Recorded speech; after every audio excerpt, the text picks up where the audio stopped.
നമസ്കാരം.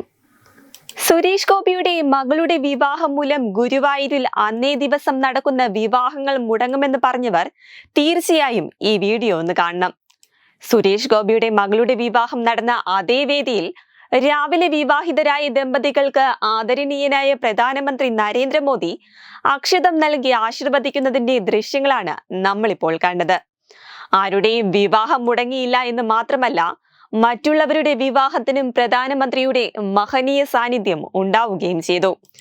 ഇതോടെ ഇത്രയും ദിവസം ഇടതും വലതും ഒരുപോലെ പറഞ്ഞു നടന്നിരുന്ന നുണകളുടെ ചീട്ടുകൊട്ടാരമാണ് തകർന്നു വീണിരിക്കുന്നത്. കാരണം അത്രയും കുപ്രചാരണങ്ങളായിരുന്നു സുരേഷ് ഗോപിയുടെ മകളുടെ വിവാഹത്തിന്റെ പേരിൽ ഇടതും വലതും കള്ളപ്രചാരണങ്ങളായി നടത്തിക്കൊണ്ടിരുന്നത്. നിരവധി കല്യാണങ്ങൾ മുടക്കിക്കൊണ്ട് എന്തിന് പ്രധാനമന്ത്രി ഒരു വിവാഹത്തിൽ പങ്കെടുക്കുന്നു എന്നായിരുന്നു ഇവരുടെ ചോദ്യം.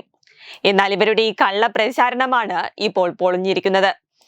ഇടതും വലതും ഇങ്ങനെ കള്ളപ്രചാരണങ്ങൾ പടച്ചുവിടുന്നതിന്റെ പ്രധാന കാരണം നരേന്ദ്രമോദിക്കും BJPക്കും കേരളത്തിൽ ലഭിച്ചുകൊണ്ടിരിക്കുന്ന ജനപ്രീതിയാണെന്നത് പകൽ പോലെ വ്യക്തമാണ്.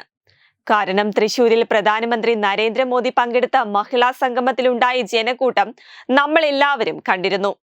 അതിനാൽ തന്നെ BJPയുടെ വളർച്ച നേതാക്കളിൽ തെല്ലൊന്നുമല്ല ഭയമുണ്ടാക്കിയിരിക്കുന്നത്. അതിനാൽ തന്നെയാണ് അവർ ഇങ്ങനെ പ്രചാരണങ്ങൾ നടത്തിവിടുന്നത്. വെബ് ഡെസ്ക് തത്വമൈ ന്യൂസ്. ദിഗന്ത റിസോർട്ട്, അഹമ്മദാബാദ്, ഗുജറാത്ത്.